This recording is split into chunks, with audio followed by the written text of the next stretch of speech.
Maria?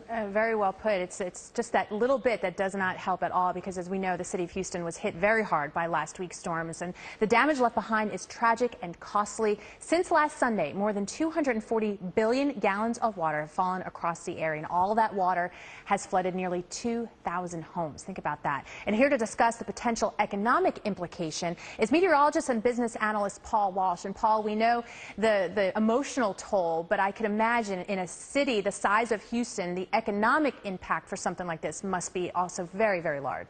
Yeah, you're right, Maria. And Houston's one of the largest economic engines in the United States. And the impact of this storm probably goes back about 15 years in terms of severity. Not since Tropical Storm Allison have we seen this level of impact. Of course, it's really, really early, and we can't come up with any definitive numbers in terms of the economic impact. But I've seen numbers as high as $2 billion.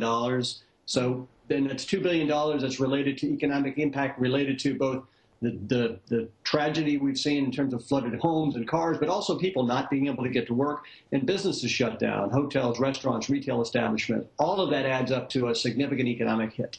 And we know that's in the short term, certainly the medium range. What about permanent losses at this point?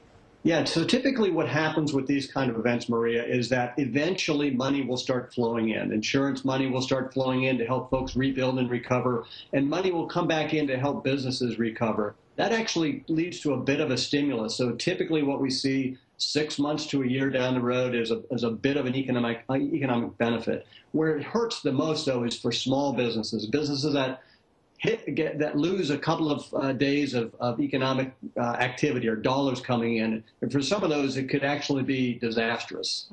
And we are in severe weather season, hurricane season beginning officially in June. How are businesses and governments right now what are they doing to increase the high impact events that could potentially be down the road?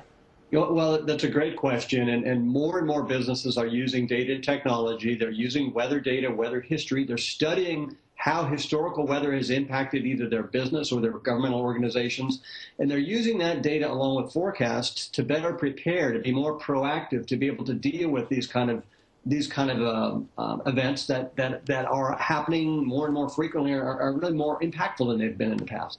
All right, meteorologist and business analyst Paul Walsh, as always, thank you for your perspective and being with us this morning.